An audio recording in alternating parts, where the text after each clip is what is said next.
Je te félicite pour avoir cliqué sur cette vidéo et pour vouloir te former aux gestes qui sauvent. Aujourd'hui, je commence une série de 3 vidéos concernant les brûlures. La première concernera la présentation générale des brûlures, donc définition, caractéristiques, principe de l'action de secours.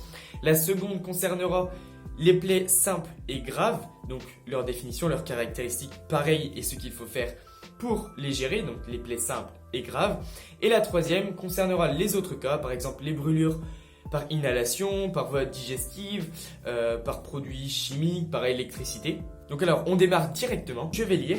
C'est une lésion de la peau et ou des voies aériennes ou digestives et des tissus sous-jacents provoqués par une exposition, donc que ce soit à la chaleur,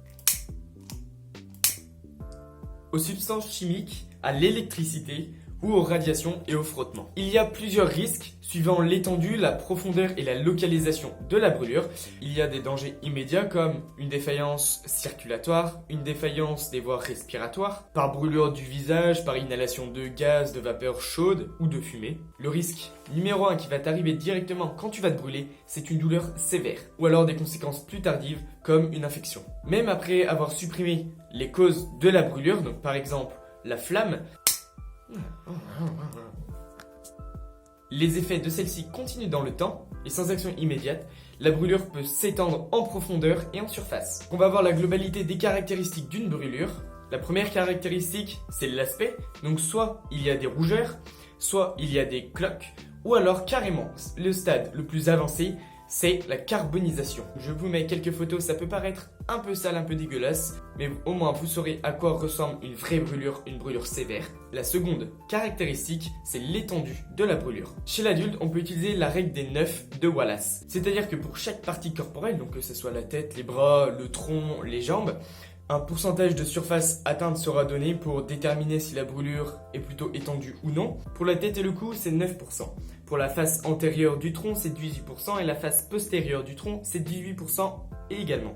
Chaque jambe, c'est 18%, donc comme on a 2 jambes normalement, sauf si tu es unijambiste, ça fait 2 fois 18%, donc 36%. Pour chaque bras, c'est 2 fois 9%, puisqu'on a 2 bras normalement, je dis bien normalement. Pour le périnée, c'est 1%, et pour la paume, c'est 1%. La prochaine caractéristique, c'est la localisation. Donc celle-ci doit être la plus précise possible. Les brûlures des mains, ou alors des plis de flexion du visage, ou alors les brûlures à proximité immédiate des orifices naturels. Maintenant, passons à la douleur. S'il y a une présence d'une douleur spontanée directement après la douleur, après la brûlure, ça va renseigner au médecin si les structures nerveuses ont été atteintes. Donc là, c'est le cas de la carbonisation. Si je passe comme ça mon doigt, je peux me brûler, mais ça sera plus une brûlure simple qu'une carbonisation. Passons à la dernière partie de cette vidéo, c'est-à-dire les principes de l'action de secours. Donc tout d'abord, on va essayer de supprimer la cause.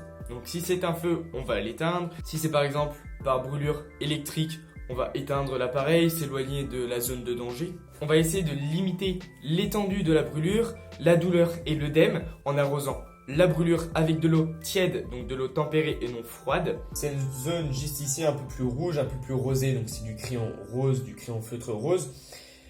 Signifie la zone de la brûlure et on ne va pas mettre sous l'eau comme ceci directement, donc asperger la brûlure directement sous l'eau, sous le jet d'eau, mais on va plutôt faire glisser l'eau, donc mettre le jet en amont de la brûlure et faire tout simplement glisser l'eau, ruisseler l'eau sur la brûlure. Cela va limiter les conséquences de celle-ci et va soulager la douleur, mais attention, il faut faire cela avant une demi-heure, c'est-à-dire avant 30 minutes, car après cette durée, c'est inutile. On va identifier la nature et la gravité de la brûlure. Donc si c'est une brûlure simple, une carbonisation, on va faire en sorte d'éviter l'apparition ou l'aggravation d'une détresse vitale et limiter le risque d'infection en rinçant bien la brûlure et en protégeant la brûlure avec un pansement ou un champ stérile. Une chose aussi, on ne va absolument pas percer les cloques s'il y en a, car cela ralentira la guérison de cette brûlure, donc des cloques justement, et en plus cela augmente le risque d'infection. Donc voilà, c'est tout pour cette vidéo de présentation générale des brûlures. N'oublie pas, le seul geste qui tue, c'est de ne rien faire. Pour aider au développement de Sauveurs de Vie, je vous invite à aimer, partager et commenter. Ça aide au référencement de la chaîne. Mieux la chaîne sera référencée, plus mes vidéos seront soumises à de nouvelles personnes. Sur ce, je te laisse et je te dis à la prochaine.